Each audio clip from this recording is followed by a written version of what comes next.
students, once again welcome back to science class. Okay, in the previous class we have discussed the important properties of the materials, and there we left one property which remains, that is transparency. Okay, so I have a small experiment. I am going to show you a small idea that how you can analyze the transparency. Okay, here I have a small mirror. It's a small glass vessel. Okay, so I hope you can see my hand clearly, right? If you see from one side, you can see my face, right? Yes. So this one side is visible. If you look through one side, the another side is visible, right? But if you take a file here, I have a file here. Okay. So is my hand visible properly like what you observed in the mirror? No. Why? You can see partially. Right? Yes. This is not clear that much how you look in the mirror. You can see only a few. My hand is not visible that much. Right? You cannot see the other end properly. Okay.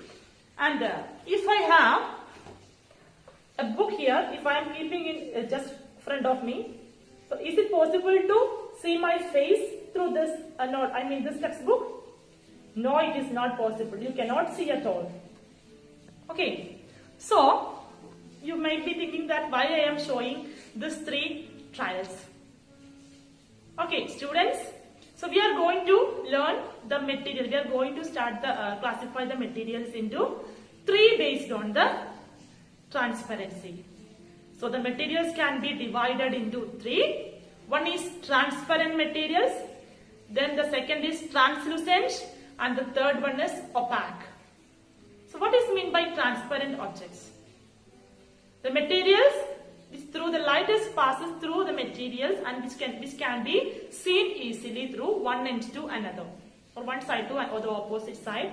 They are known as transparent materials. Okay, if you look through the object, if the mirror and there is no possibility to see the hand, or there is not possibility to see the other side, which is opaque. But if the visibility is partial, okay, that is the translucent object. So you can say that this is the transparent object, and this is the translucent object, and this is the opaque object.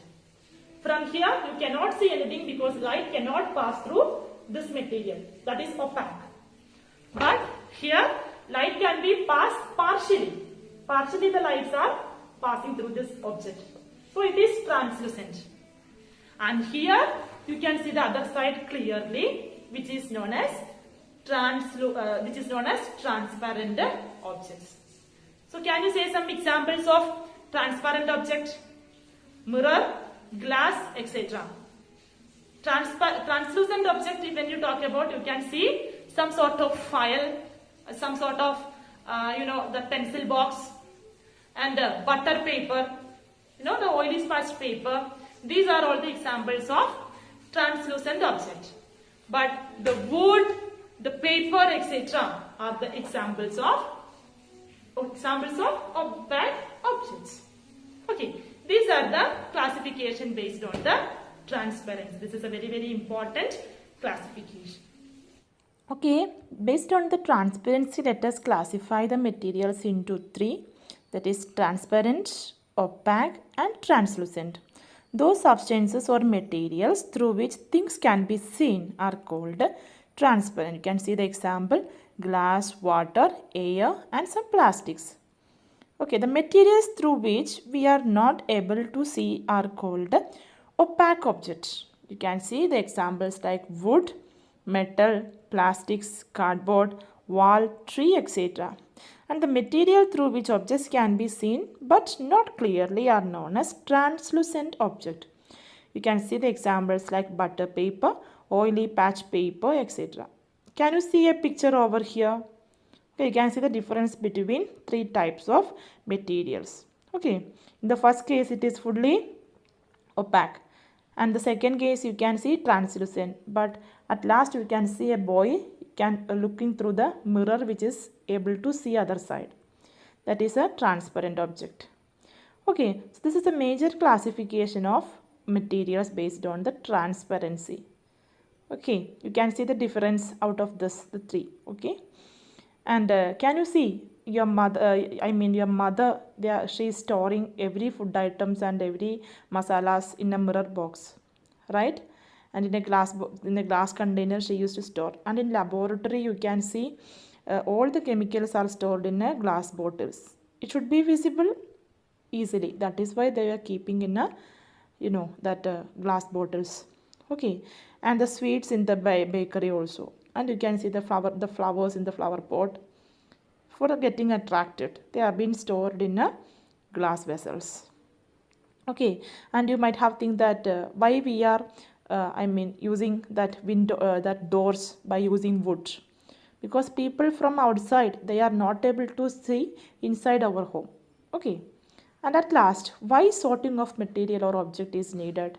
You may thinking that why sorting is required, because first it's to study their properties, and the second point is very important, observe the patterns in these properties.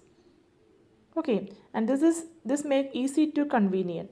Let us locate them easily if you keep it in a grouping. When you keep it in grouping in library or in supermarket, you can see the items are keeping such a neatly. So for outsiders it will be easy to locate things, right? When you go to the Lulu mall, when you go to the hypermarket, whatever items you like, there you can go directly and you can take from there as you like. No much confusion when you go to hypermarket, right? Yes.